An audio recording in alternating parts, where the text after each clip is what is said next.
Just like people, our canine companions can have seasonal and dietary allergies too, and some of them might surprise you. Stick around and find out what kind of allergies you need to be aware of when it comes to the gorgeous bull mastiff.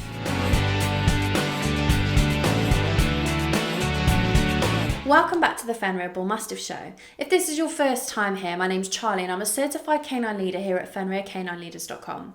This channel is dedicated to helping you learn everything you could possibly want to know about the bull mastiff, then how to become high-level canine leaders that can raise the perfect bull mastiff. So if you're a lifelong lover, thinking about getting one, or just started your journey with your new bull mastiff, then this is the channel for you. So make sure you hit that subscribe button and turn on the notification bell so you never miss a future bull mastiff video. So let's dive into today's video and we'll find out the most common allergies for this gorgeous breed. The most common dietary allergies are beef, dairy, wheat, egg, chicken, lamb, soy, pork, rabbit and fish, and most dogs are usually allergic to more than one thing.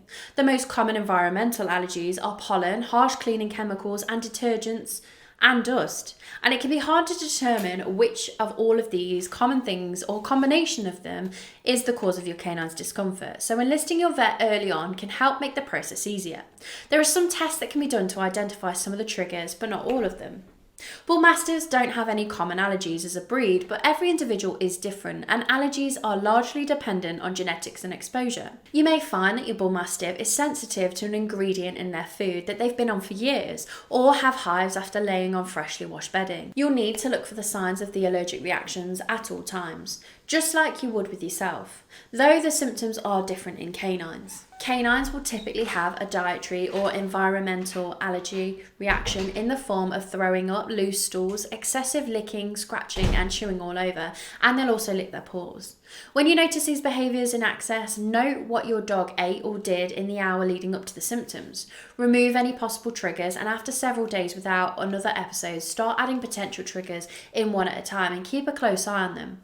It's always best to consult a vet before starting this process, especially if they've already been on any medication of any kind or have any other known medical issues. Hey guys, really quick message. I just wanted to let you know, if you're not following us on Instagram already, we are doing tons of helpful, valuable content over there that I'm sure you'll love. We've got a couple of different pages I think you'll really enjoy. First is our Fenrir business account, where we do loads of stuff about training, some of our products, services, and just what we get up to on a day-to-day basis, building the fastest growing canine company in the world. And maybe you'll be interested in checking out my personal Instagram, that's at @IamWillAtherton. Again, if you're interested, there'll be links in the description. Sorry for interrupting the video, I'll let you get straight back to it. Now, a lot of people can be sceptical when you bring up allergies in dogs, and they like to say things like wolves and homeless dogs don't have allergies, or when I grew up our dogs never had allergies. Well, neither of these statements is quite true. While canines can certainly have allergies, but they aren't as predisposed to food allergies since they rarely eat the same thing every day. There's more research providing that eating the same commercially processed food every day can lead to a food allergy from overexposure, just like it can for people.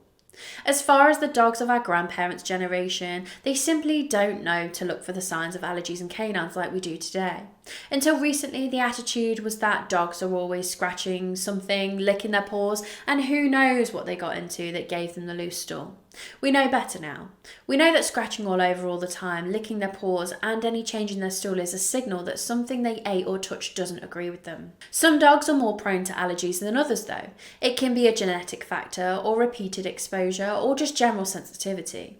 Some breeders may end up with several litters before they're aware that their line is predisposed to any particular allergies. Some canines with short, thin coats can be more reactive to things like harsh detergent used on their bedding.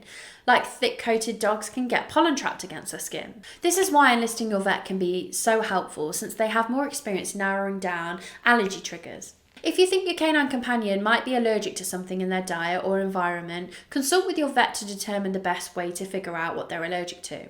The most common methods are elimination diets and testing for certain triggers like you would in a person. If you purchased your canine from a breeder, ask them if they've had other dogs with allergies as a place to start.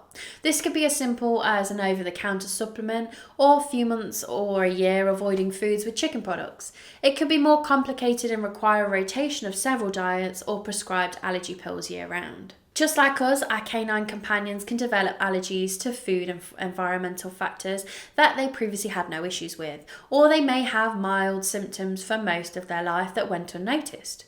Consult with your vet on the best way to figure out what they're allergic to and how to get them feeling better through the process. You'll have few allergy problems with your bull mastiff, but should you notice signs of an allergy, you'll have a better handle on what to do to help your canine friend get to feeling their best. Well, I hope you've enjoyed today's video. If so, make sure you hit that like button and get involved down on the comment section below. And don't forget, if you are new here, to make sure you subscribe. We have 2 dedicated bull mastiff videos coming here every single week. So I can't wait to talk to you again on the next episode of the Fenrir Bull Mastiff Show.